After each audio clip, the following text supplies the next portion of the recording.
Jiro here for Umbra Games with a review of Yoku's Island Express, available on Switch, Xbox One, and PlayStation 4, played on PS4 for the review.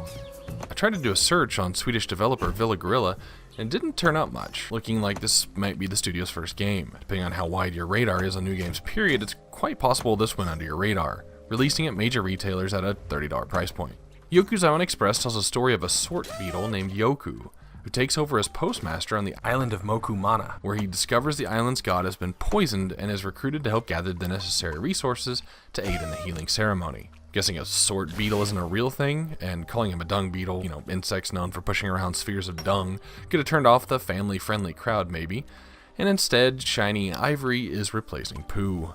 Yoku is tethered to his ball, which works well for you the player, as navigation on the island requires constant use of pinball-like flippers, with which Yoku's ball works perfectly. Yes, this is what some people like to call Metroidvania, what I'd call a 2D item procedural game, integrated with pinball, and the idea executes nearly perfectly.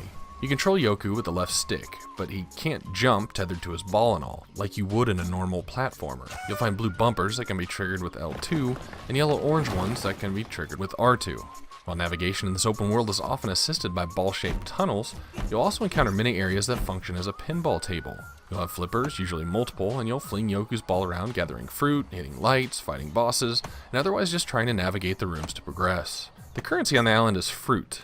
You can find it from hitting circular bumpers, hitting patterns of lights, or simply floating in bubbles around the world. Fruit is used to unlock additional bumper launch pads, open up a fast travel network, and purchasing some items from the island denizens. You begin the game with a fairly small fruit wallet, and any fruit collected over that maximum is lost. New wallets can be purchased, found in treasure chests, or be rewards for quests. As mentioned, Yoku's main quest is to restore the island god, but as postmaster there are mailboxes around the island that need stuff, and a few overdue packages that Yoku's predecessor left. Other times you'll find villagers that just need assistance with a task or two. So how do you create fun item barriers in a pinball open world game? Well, I won't give away too much because it was part of the fun, but one main mechanic that comes into play is with the slug vacuum. The island is hot, and apparently that makes slugs here combustible. With the vacuum equipped, it makes a slug bite your ball and roll along with you so you can destroy barriers, and even use their detonation to propel you. You'll find several navigation techniques and upgrades for Yoku's repertoire on your journey. The game's platinum trophy requires opening all treasure chests and finding a set of 80 collectibles called wickerlings, that are also used, when collected all together, to give the game a bit of a different ending. Wickerlings are often hiding in the ground, and some of them can be a little bit difficult to locate. Each of the game's 4 main regions, though, has a map you can find or purchase to place an icon on the map to help you out. Same with treasure chests. All in all, it only took about 12 to 14 hours to grab that platinum trophy. Would have been less if I'd realized that getting little scarab-type things filled out in every room the first time I went through, so take note of that. The game actually keeps its mechanics pretty fresh by the arrangement of the pinball rooms and addition of new challenges. Some of the rooms can be puzzle-like, figuring out where to put the ball and what to hit when. The boss fights function similarly to that. I think having some type of arena rooms where you had to knock out moving enemies and their attack reduce your fruit could have been a nice addition, as there really isn't a whole lot of opposition in this game. As I said, even the bosses just felt more or less like a puzzle mechanic, never really putting you in any danger. You will lose fruit if you fall through the bottom of the tables, sending you through those thorns and taking a few away. That's not really much of a penalty, all things considered.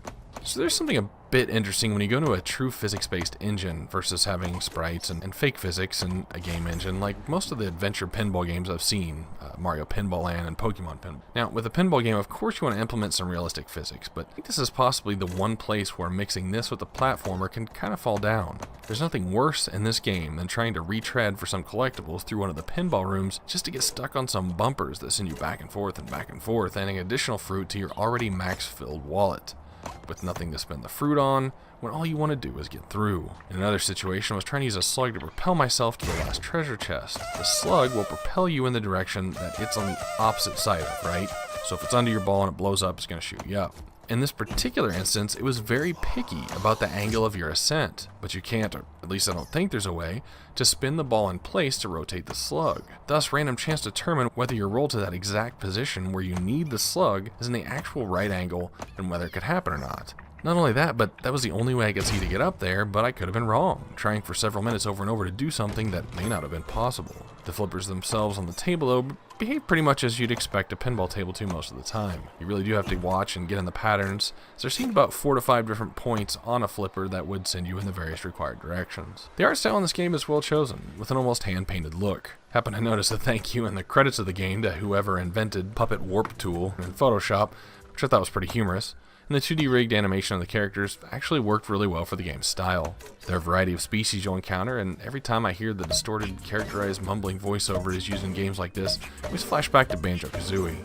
Again, it works with the style. There's also some ball customization where Yoku can gather baubles and take them to the paint shop in the village and spray the ball using combinations of 2 colors to produce some pretty fun effects. More than 2 gives the ball that dung-like look you'd expect from the dung beetle. The music in this game is also very fitting, giving some nice tropical island vibes, but it's not without its ominous sounding dungeon music as well. Overall, this game was a very pleasant surprise. Having an open world adventure game with non-standard upgrades and maneuverability options was refreshing. The pinball mechanics were solid. Some of the, quote, puzzle-like rooms were fun to figure out. I personally could have done with a little danger or opposition, like real enemy encounters, to take it up a notch. But that said, I never got bored searching the world for everything and figuring out how to get where I wanted. Rated as a 2D item procedural, Yoku's Island Express delivers an 82 out of 100 on my 0 to 100 scale, where 50 is an average game. This is Chiro for Umbra Games. Thanks for watching.